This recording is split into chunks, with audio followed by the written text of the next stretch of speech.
உலகமெல்லாம் வாழ்ந்து கொண்டிருக்கும் தாய் தமிழ் உறவுகளுக்கு கொங்கு நாட்டு தமிழனின் நெஞ்சார்ந்த வணக்கங்கள்.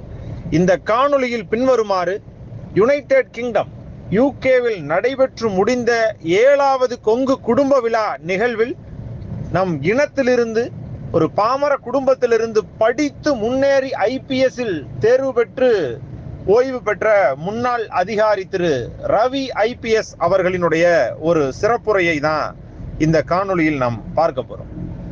அவரை பற்றி பார்க்க வேண்டும் என்றால் சாதி மதங்களை எல்லாம் கடந்து அனைத்து மக்களுக்குமான ஒரு காவல்துறை அதிகாரியாக இருந்து பணியாற்றி ஓய்வு பெற்றவர். அவருடைய அனுபவத்தையும் அவரை போல எப்படி இந்த உழைப்பையே உயிர் மூச்சாய் கொண்டு வாழும் இந்த கொங்கு வேளாள கவுண்டர் சமூகத்தை சார்ந்தவர்கள் எப்படியெல்லாம் அரசாங்க துறைகளில் பதவிகளை அலங்கரித்து பார்க்க கூடிய வாய்ப்புகள் இருக்கிறது என்பதை பற்றியெல்லாம் இந்த காணொளியில் அவர் சிறப்புரையாற்றி இருக்கிறார். அதை பின்வருமாறு நாம் பார்ப்போம். திண்டுக்கல் மாவட்டம் ஒட்டஞ்சத்திரம் மணியன் குளத்தை சேர்ந்த Thiru doctor M. Ravi IPS retired director general of police DGP Chennai அவர்கள் சிறப்புரை வழங்க மேடைக்கு வருவார்கள். 1991 ஆண்டு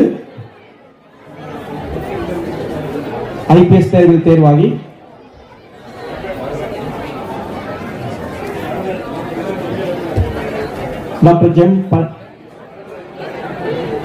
டாக்டர் பழனிவேல் அவர்களை விழாவிற்கு வருமாறு வருகிறவர் என்று வரவேற்கின்றோம்.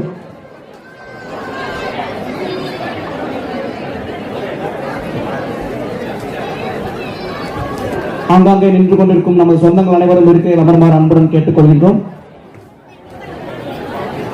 நமது திரு டாக்டர் M. ரவி IPS மாமா அவர்கள் திண்டுக்கல் மாவட்டம் ஒட்டஞ்சத்திரம் மணியன் கூட்டத்தை சேர்ந்தவர். 1991 ஆண்டு IPS தேர்வாகி IPS ஆக பணிபுரிந்து வந்தவர்கள். தமிழகத்தில் நம் கொங்கு இனத்தில் 2வது IPS தேர்வானவர்களில் இவர் ஒருவர். 2 முறை பிரசிடென்ட் ஆஃப் இந்தியா குடியரசுத் தலைவர் மெடல் வாங்கியவர்கள். டிஸ்டிங்விஷ்ட் சர்வீஸ்க்காக national police shuttle player and மாமா பல்வேறு அவார்டுகளை வென்றுள்ளார்கள். ஹார்ஸ் ரைடிங்கில் ட்ரைனிங்கில் கோல்டு மெடலிஸ்ட், மேலும் பல விருதுகளை பெற்றவர்கள். தமிழகத்தில் டிரான்ஸ்ஜெண்டருக்கு சட்ட சிக்கல்களை நிவர்த்தி செய்து அவர்களுக்கு புது பெயர் இட்டது நமது திரு டாக்டர் M. ரவி IPS மாமா அவர்கள். விருதுநகர் மற்றும் விழுப்புரம் மாவட்டத்தில் பல்வேறு சட்ட ஒழுங்கு பராமரிப்பு பணிகளை செய்தார்கள். கம்யூனிட்டி போலீஸ் இயக்கத்தில் 40,000 வாலண்டியர்களை ஒருங்கிணைத்து விழுப்புரம் மாவட்டத்தில் SP ஆக இருந்த பொழுது விழுப்புரம் மாவட்டத்தில் சட்ட ஒழுங்கினை முன்னெடுத்து நிறுத்தியவர்கள் Thiru doctor M. Ravi IPS retired director general of police DGP Chennai அவர்களை சிறப்புரையாற்ற மேடைக்கு இப்போது அழைக்கின்றோம். ப்ளீஸ்.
அனைத்து உறவுகளுக்கும் என்னுடைய வணக்கம், வாழ்த்துக்கள்.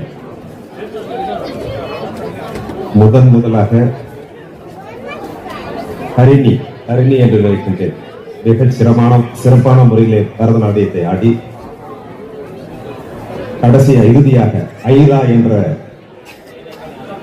சிறுமி பரதநாட்டியம் ஆடி பதிவிட்டார்கள். இங்கே வந்திருக்கின்ற உறவுகளிலே சகோதரிகள் எவ்வளவு கஷ்டப்பட்டு வந்திருக்கிறார்கள் என்பது எனக்கு தெரியும். இந்த நிகழ்ச்சியை நடத்துவதற்கு, கோரியோகிராபி, இவர்களை ஆட வைப்பதற்கு, பாட வைப்பதற்கு, காலையிலே அவர்களுக்கு உடை உடுத்தி அலங்காரம் செய்து இங்கே அமர வைப்பதற்கு சிரமப்பட்டவர்கள் எல்லாம் இங்கே இருக்கின்ற நம்முடைய சகோதரிகள். அதுபோன்று கார்த்திக், சந்துரு, முத்துக்குமார் இவர்கள் எல்லாம் ஓடி ஆடி இந்த நிகழ்ச்சியினுடைய வெற்றிக்காக பாடுபட்டுக் கொண்டிருக்கிறார். இங்கே சிறப்பு விருந்தினராக வந்து நல்ல அறிவுரைகளை வழங்கி அமர்ந்திருக்கின்ற மதிப்பிற்குரிய பேரூர் மடாதிபதி ஆதீனம் சாந்தலிங்க மருதாட்சணம் அடிகளார் அவர்களே, அவசரமாக தரை இறங்கி இங்கே வந்திருக்கின்ற உங்களுக்கெல்லாம் தெரிந்த டாக்டர் பழனிவேல் அவர்களே, மலேசியாவிலிருந்து இங்கே வந்திருக்கின்ற தத்தோ பிரகதீஷ் குமார் அவர்களே, தம்பி கே ரமேஷ் அவர்களே, அன்பிற்குரிய திரு பாலசுப்ரமணியம் அவர்களே, பிரிசிஷன் பாலேண்டர் அவர்களை பார்த்து இப்பொழுது போக்கோனுடைய எம்பியாக விவசாயிகளுக்காக உழைக்கின்ற ஒரு உயர்ந்த நிலையில் இருக்கின்றார். இந்த விழாவிற்கு முத்தாய்ப்பாக இருக்கின்ற நியூ ஜெர்சியிலே இருந்து வந்திருக்கின்ற அன்பு செல்வம் அவர்களே, இசைப்பாளர் அவர்களே, மாமணி அவர்களே, இசை வேந்தன்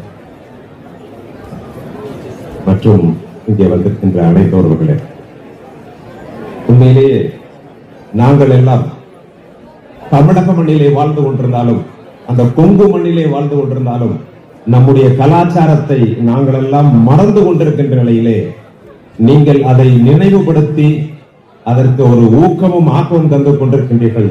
அதற்காக நாம் இங்கே இருக்கின்ற லண்டன் மற்றும் அதன் சுற்றுப்புற பகுதியில் இருக்கின்ற அனைத்து கொங்கு உறவுகளையும் வாழ்த்துகின்றேன், வணங்குகின்றேன். நீங்கள் தான் கலாச்சாரத்தினுடைய காவலர்களாக இருக்கின்றீர்கள். கொங்கு கலாச்சாரத்தினுடைய காவலர்கள் யார் என்று சொன்னால் இங்கே அமர்ந்திருக்கின்ற அருமைமிகு குடும்பங்கள் தான். நாங்கள் எல்லாம் கலாச்சாரத்தை மறந்துவிட்டு ஆங்கில கலாச்சாரமாக கோட்டும் சூட்டும் அமைந்து கொண்டிருக்கின்றோம். ஆனால் உங்களை பொறுத்தளவிலே நம்முடைய உடையை மட்டும் உடுத்தாமல் உங்களுடைய உணர்வுகளையும் நீங்கள் மனதிலே வைத்திருப்பது உண்மையிலேயே பாராட்டுகளுக்குரியது. இந்த நிகழ்ச்சி 7வது குடும்ப விழா, கொங்கு குடும்ப விழாக இருக்கிறது. ஒரு சாதாரணமாக ஒரு விழாவை நம்முடைய ஊரிலே தமிழகத்திலே நடத்த வேண்டும் என்று சொன்னால் எவ்வளவோ இன்னல்கள் இருக்கின்றன, கஷ்டப்பட்டு நடத்த வேண்டும். ஆனால் இங்கே சிறப்பாக நடத்தி கொண்டிருக்கின்றீர்கள். அதுவும் அந்த இளைய தலைமுறையினர் அருமையான முறையில் தங்களுடைய திறமைகளை வெளிக்கொண்டிருக்கின்றார்கள். நாங்கள் கல்லூரியிலே படிக்கின்ற பொழுது 1982 நான் டாக்டர் பழனிவேல் அவர்கள் மருத்துவக் கல்லூரியிலே படித்துக் கொண்டிருந்தார். மதுரை மருத்துவக் கல்லூரியில், நான் மதுரையிலே வேளாண்மை கல்லூரியிலே படித்துக் கொண்டிருந்தேன். அப்பொழுதே கொங்கு மாணவர்கள் என்ற அமைப்பை உருவாக்கியவர் தான் இந்த டாக்டர் பழனிவேல் அவர்கள். அப்பொழுது நாங்கள் எல்லாம் கோரிப்பாலத்தில் உள்ள ஒரு ஹோட்டல் மாதாந்திர கூட்டம் அந்த ஹோட்டலிலே நடைபெறும். அப்படிப்பட்ட பயணம் இன்று உங்களுடைய குடும்ப விழாவிலே வருவதற்கு, அந்த உணர்வோடு வருவதற்கு ஒரு உந்துதலாக இருந்திருக்கின்றோம். உணர்வு இருந்தால் தான் எதையுமே செய்ய முடியும். இங்கே அனைத்து உறவுகளும் வந்திருக்கின்றீர்கள். அடுத்த முறை 8வது மே 1 என்று செல்வம் அவர்கள் சொன்னார்கள். அடுத்து வருகின்ற விழாவை இன்னும் ஹைடெக் விழாவாக நாம் மாற்ற வேண்டும். இங்கே வந்திருக்கின்ற அனைத்து உறவுகளும் இந்த மேடையிலே வந்து அவர்களை அறிமுகப்படுத்தி ஒவ்வொரு குடும்பமாக சொல்லி அவர்களை இணைக்க வேண்டும். இந்த இளம் தலைமுறையினர் மட்டும் இங்கே நடனமாடி பேச வேண்டும் மட்டுமல்ல, அனைவரும் இங்கே வர வேண்டும். ஏனென்று சொன்னால் இந்த விடுமுறை நாட்களிலே பல்வேறு இடங்களிலே இருந்து சிரமப்பட்டு இங்கே வந்து இந்த நிகழ்ச்சியிலே கலந்து கொண்டிருக்கிறீர்கள். அதற்காக நான் மீண்டும் ஒருமுறை பாராட்டுகின்றேன். இப்பொழுது இருக்கின்ற இளைஞர்கள், யங்ஸ்டர்ஸ், யூத், இளைய தலைமுறையினர் மிகவும் திறமை வாய்ந்தவர்கள். 2K kids, millennium kids, millennials. ஒரு காலத்தில் நாங்கெல்லாம் 5 வயதாகின்ற பொழுது உள்ள அந்த ஒரு அறிவை விட 1 வயது குழந்தைக்கு இப்பொழுது அந்த அறிவு இருக்கட்டும். இப்படி அவர்கள் எல்லாம் அட்வான்ஸ்டாக இருக்கின்றார்கள். அப்படி இருக்கின்ற நிலையிலே அவர்களை வளர்த்துவது பெற்றோர்களுக்கு மிகவும் சிரமமாக இருக்கும். I know the parenting is very difficult. ஏனென்று சொன்னால் இங்கே ஐடியிலே இருக்கின்ற உறவுகள் தான் அதிகமாக இருக்கிறீர்கள். கணவன் மனைவி வேலைக்கு செல்ல வேண்டும், குழந்தைகளை யார் கவனிப்பது? அவர்கள் குழந்தைகள் எல்லாம் அவர்கள் தன்னிச்சையாகவே வளர்ந்து கொண்டிருக்கிறார்கள்.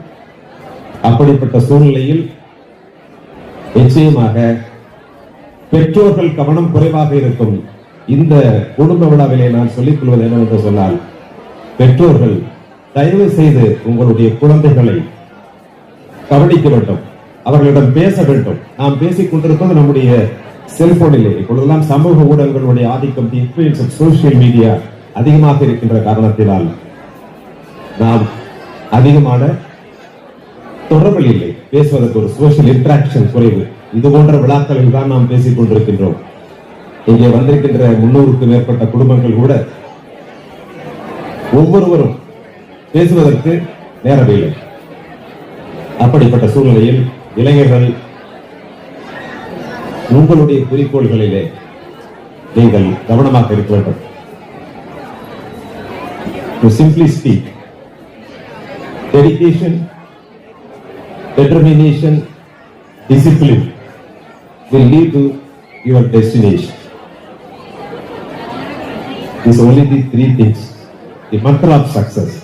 If you are determined, disciplined, and if you are dedicated, then you can achieve success and attain your destiny. The destiny will be bed of roses.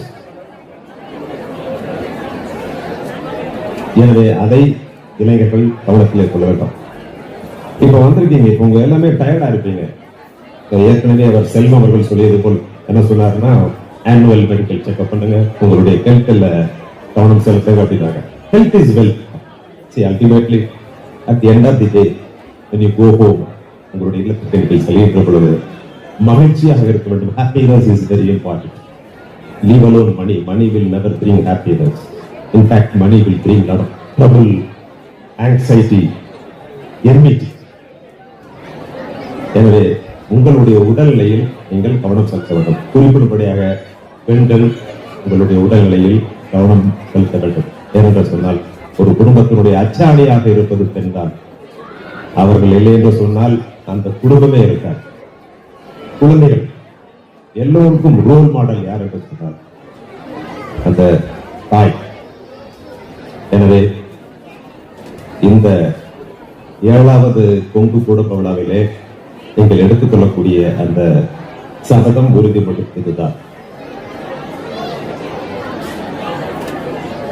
இப்ப எல்லாருமே கொஞ்சம் டயர்டா இருக்கீங்க. உங்களுக்கு வந்து ஒரே ஒரு சின்ன ஒரு பிரெயின் எக்ஸசைஸ், ஒரு சிம்பிள் இல்ல, ஒரு மேத்தமெட்டிக்ஸ், ஒரு கணக்கு நான் போட போறேன். அதுக்கு யார் யாரெல்லாம் விடை சொல்றீங்களோ அவங்களுக்கு ஒரு பரிசு கண்டிப்பா. இது எல்லாருக்குமே, பெற்றோர்கள், குழந்தைகள், ஆர்கனைசர், எல்லாருக்குமே. இது ரொம்ப ரொம்ப சிம்பிள்.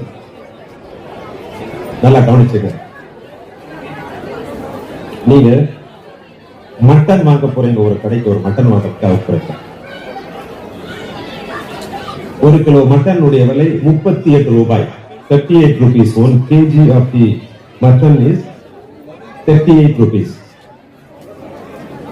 So கடைக்கு போய் அந்த கடைக்காரனிடம் எனக்கு 1 கிலோ மட்டன் கொடுன்னு கேட்கறீங்க. Yeah, meat. Okay, meat. இல்ல சிக்கன் சொல்லு. ஒரு chicken or meet or something நீங்க வாங்க போறீங்க, 38 ரூபாய் ஒரு கிலோ. கடைக்கு போறீங்க, அவர் அந்த வாட்டவர் மீட் கலோ மீட் வாலா புச்சர் வாட்டவர் அவர் கட் பண்ணிட்டு இருக்காரு. மீட்டை கட் பண்றப்போ அந்த கல்லாப்பட்டியில இருந்து he steals 50 rupees from the seller of meat. அதை எடுத்து இங்க பாக்கெட்ல வச்சுட்டாரு. அவர் எல்லாத்தையும் கட் பண்ணி 1 kg மட்டன் உங்க கையில மீட் கொடுத்துறாரு. அப்போ அது மட்டும் இல்ல, ஒரு கேஜி மீட் வந்து 38 rupees, 12 rupees கொடுத்துறாரு உங்க கையில. Meet 1 kg plus 12 rupees. இதெல்லாம் எடுத்துட்டு வந்துட்டே போறீங்க. சரி, நம்ம கொங்கு கொடுக்க விழாவுக்கு போய் நம்ம கலந்துக்க போறோம், அதனால நம்ம செஞ்சது தப்பு அப்படின்னு ஒரு ஃபீல் பண்றீங்க. ஃபீல் பண்ணிட்டு திரும்ப மட்டன் கடை அந்த மீட் கடைக்கு போறீங்க. அங்க போய் நீங்க எவ்வளவு பணம் கொடுப்பீங்க அவருக்கு?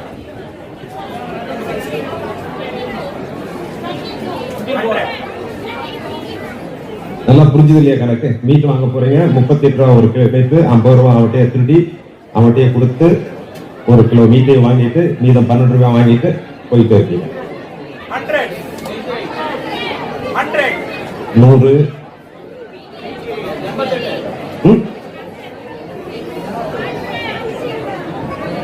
How much? 84. Oh. 100. 84, 100. அப்புறம் என்ன சொல்லுங்க? 100. ஒரு என்ன சூப்பர்.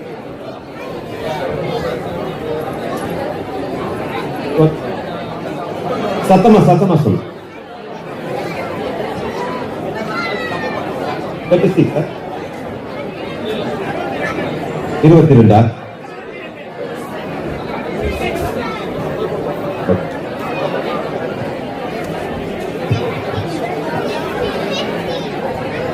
$50. 112. 88. சரி, இந்த மாதிரி பிசினஸ் 88, 114 இதெல்லாம் கொடுத்தா எப்படி பிசினஸ் நடத்த முடியும்? இதனுடைய ஆன்சர் சொல்லவா? கரெக்டா இந்த குழந்தைங்க சொல்ல 50 ரூபாய், 50 rupees only you will give. Only 50 rupees. No other than mutton 12 ரூபாய் எல்லாமே உங்களுக்கு இருக்கும். அந்த மீட் கடைக்காரர் கொடுக்க போறது only 50 rupees. அதை கரெக்டா இவங்க சொன்னாங்கன்னு நினைக்கிறேன். Yeah, you also told. Good. பாத்தீங்கன்னா இவங்க எல்லாம் பிக் என்டர்பிரனரா மாறுவீங்க, கவலையே படாதீங்க. இன்னும் நிறைய கன்ஃபியூஷன் வருது அதுல. சாதாரண விஷயம், ஆனா நமக்கு வந்து மிகப்பெரிய குழப்பத்தை ஏற்படும். வாழ்க்கையை அப்படித்தாங்க, ஒரு சின்ன மேட்டர், ஒண்ணுமே இல்லாத சப்ப மேட்டருக்கு போய் பெருசா அலட்டிக்கிட்டே இருப்போம். அதற்கு உதாரணம் இந்த கணக்கு. எப்படி சொன்னீங்க நீங்க 88, 104?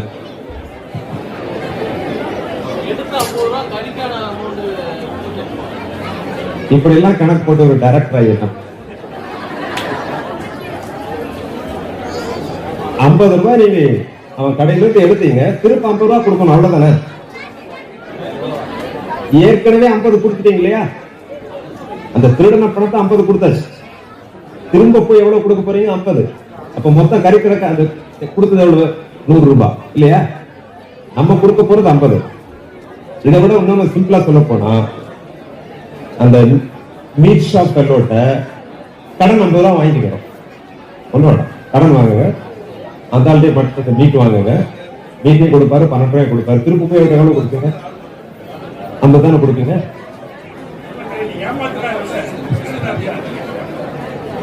இதுதான் ஃபர்ஸ்ட் 50 கொடுத்துட்டீங்க இல்லையா? அதைத்தானே அதே பணத்தை எடுத்து கொடுத்து வாங்குறாங்க.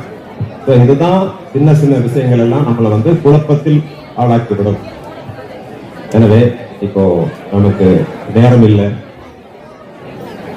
இந்த கொங்கு உறவுகள் உங்களுக்கு தமிழகத்தில் மட்டுமில்ல, உலகத்திலே எந்த இடத்தில் எந்த பிரச்சனை வந்தாலும் எங்களிடம் சொல்லுங்கள். அந்த பிரச்சனைகளை நாங்கள் பார்த்துக் கொள்கிறோம். அது குடும்ப பிரச்சனையாக இருந்தாலும் சரி, நில பிரச்சனையாக இருந்தாலும் சரி, அது தமிழகத்தில் மட்டுமல்ல, இந்த உலகத்தினுடைய எந்த பகுதியில் இருந்தாலும் எங்களிடம் சொல்லுங்கள். அதை தீர்ப்பதற்கு நான் உங்களுடைய சகோதரனாக இருக்கின்றேன். நான் நீங்க மணியங்கூட்டத்தை சார்ந்தவன். நீங்க அதிகமாக இருப்பவர்கள் எல்லாம் மணியங்கூட்டம் என்று தான் நினைக்கிறேன். தூக்குங்கள் உங்கள் கையை பார்ப்போம். அனைத்து கூட்டங்களும் ஒரே கூட்டமாக இங்கே இருக்கிறது தான் நம்முடைய வெற்றி என்பதை தெரிவித்துக் கொண்டு, நீங்களும் உங்களுடைய குடும்பமும் வளர வேண்டும், வாழ வேண்டும். உங்களுடைய குழந்தைகள் உங்களை விட சிறப்பாக இருப்பார்கள் என்ற தருணத்திலே வாழ்த்தி வணங்கி வாய்ப்பிற்கு நன்றி. தொடர்ந்து வாய்ஸ் ஆஃப் கொங்குநாடு சேனலில் வரும் காணொளிகளை நீங்கள் பார்க்க வேண்டுமா? இந்த சேனலை சப்ஸ்கிரைப் பண்ணிக்கோங்க, அனைவருக்கும் பகிருங்க. நன்றி.